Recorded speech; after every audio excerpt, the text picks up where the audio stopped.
So this is your musclesaresexy.com warm-up part 1, and I've broken this up into 2 parts just for time purposes on the videos as you watch them. But in actuality, you do want to go through all of your warm-up at the same time in order as I have it listed on your warm-up routine sheet. So in part 1, we are going to go over the foam rolling and the static stretching movements, and those address any tension or length issues with the muscles in your body, and that actually directly relates to how you perform and how well you do the exercises, and it's going to help to keep you from getting injured. So if you're injured, you can't work out, you have to take time off, the less time you're spending on getting the physique that you're looking for. So before you do anything else, to get your warm-up started, it has it listed there on your warm-up routine sheet. You want to start off with 20 jumping jacks, just good old-fashioned, nothing fancy about them jumping jacks, or a minute of jump roping, depending on where your fitness levels are, what your time restraints are. You can do either one. And then you want to start off with a foam roller. That is this little guy right here, and this is a high-density foam roller, and it's definitely well worth the investment. Spend a little bit more, get a high-density foam roller. It's not going to break down on you over time. It's going to last you a lot longer than the white, low-density, regular foam rollers that you can find. So there are resources. I give you some places on the musclesaresexy.com website on where you can find some foam rollers. You can order them online or go to a physical therapy or medical supply store in where you live. So anyways, you're going to start off by foam rolling, and this is like self-massage. It takes care of any tension issues in your muscles on your quads or the fronts of your thighs. So what you want to do is you just want to simply get on the foam roller and just start rolling back and forth. And the more it hurts, that means you need to be doing it. So it's one of those necessary evils. People laugh at me when I say that, but it's true. So if you have a side that's particularly tight, you feel like it needs a little more work, you can just kind of roll over, put a little more pressure on that specific side, and just roll out those muscles. So you want to spend about 30 seconds at each area. I'm going to go through these fairly quickly just for time purposes. I'm just kind of giving you an idea of what you want to be doing. So the next thing after you do your quads is to do your hip flexors, and these are the muscles right in front of your pelvic region here. Basically the muscles that are responsible for bringing your leg up and down, this muscle right through here.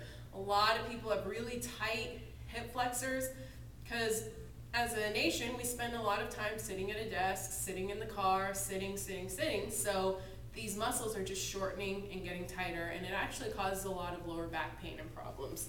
So you're just going to scooch on down, roll over onto one side, roll out your hip flexors. This may be a little uncomfortable to start. You've got really tight hip flexors. Like I said, the more it hurts, the more you need it. So next you're going to go on over to the sides of your legs. You're going to do your IT bands, the muscles that run up from your knees up into your hips. Those are another sensitive spot on people. So you're just going to roll back and forth, and if this is particularly sensitive for you, you can use, you notice how I'm using this other leg that's not being rolled out as a little bit of leverage in your upper body. So kind of lift yourself up off the foam roller, help take some of the pressure off, and then work into it. And as it gets more comfortable, you can lean into the foam roller a little bit more, get a deeper roll on that muscle. So next, you want to just sit on it. Get your glutes. And women especially, I find, have really tight butts, which I guess isn't a bad thing, but you have knots and stuff in there. So just take your time. If you find a spot that's particularly sensitive, like I said, work on it, maybe spend a little more time on it. It's just like any other massage or anything that you do. If you have a big knot, you want to try to get it out. So obviously you don't sit there for 10 minutes rolling. You do want to get into your workout, but you get the idea. So you can isolate one of your glutes by putting your foot up on your other leg, and that just kind of opens up your glute there to roll out even better. So doing that, that's your glutes, and then your hamstrings. So you're going to roll on back and just roll out your hamstrings. And again, if one is particularly tight, you can shift most of your weight on over to that side and work that out. So next, you're going to work on your thoracic mobility. So you see a lot of people as you get older, you spend more time at a desk, more time driving in this forward-reaching position. A lot of people tend to start to hunch forward. You lose your thoracic mobility. You lose the ability to be really mobile up here. So this is going to address that. Just really quick, again, something that might be a little uncomfortable the first time you do it. Set the foam roller right under your shoulder blades. Put your hands behind your head for some support. And you just want to lean back. Let your thoracic spine round with the foam roller.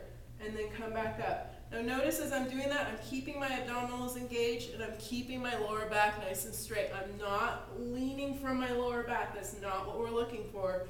Your lower lumbar spine should be stable and you're letting your thoracic spine do all of the movement. So back and up. So that is your thoracic mobility drill and foam rolling with the foam roller. So next we're going to move right on into the stretches. First thing we're going to do is stretch out. Again, as we rolled out your hip flexors, we're going to stretch your hip flexors out now. So again, these are just some key areas that most people tend to have issues with. So like I said, most people tend to drive a lot, sit at a computer desk, sit at a desk. You're doing a lot of sitting. So stretch those hip flexors out. So you want to put a foot up on. You can use a chair. You can use a couch. A bench at a gym, you can put that foot up behind you, anything about this height, about 2 feet off the ground. Use your other leg for some stability. You want to engage your abdominals, think tall and thin, tuck your pelvis under, and you should immediately feel that stretch shift up into this hip flexor. So if that is, you never want to just jump into a stretch and, there's a chance to hurt yourself. So ease into it. Get to where you're comfortable with it, breathe into it, and look to increase the stretch slowly. Never just jump into it. So as that becomes a little, you start to lengthen the muscle, it comes a little looser, it's not as tight, you can sit back, pull your heel back towards pull your glutes back towards your heel, your butt back towards your heel, and just increase the stretch a little. So that's a hip flexor stretch. The next thing, you're going to leave your foot up there. You want to allow your abdominals and your pelvis to relax, and you're just going to lean back, pull your butt back to your heel, and you're just going to lean back for a quad stretch. So that just takes the intensity off your hip flexor, shifts the stretch down into your quads, and you get a good effective quad stretch just leaning back. So you want to do each side. You want to hold each stretch for about 30 seconds. And take your time getting out of the stretch. You don't want to go into a really deep stretch, holding it for 30 seconds and then just bam, pop out of it. You want to be nice and slow, get out of it, allow your muscles some time to return back to its normal length after you've stretched it out. And it's just going to help you prevent injury. So the next thing is to do your chest. Again, that forward rounded posture. This is going to help to open up, lengthen those muscles, relieve some of the tension from your chest so that you can hold your shoulders down and back, have a much better posture. So also going to help alleviate some, tension through your neck. A lot of women carry their stress up here in their shoulders and neck. It's going to help alleviate that because those muscles aren't constantly being pulled forward. So you can use a door frame, you can use a rack, lifting rack or a machine at a gym, anything that is stable that you can put your hand up on and step out in front of. So you want the first stretch, you want your elbow at 90 degrees and your shoulder at 90 degrees. So you should have two good 90-degree angles.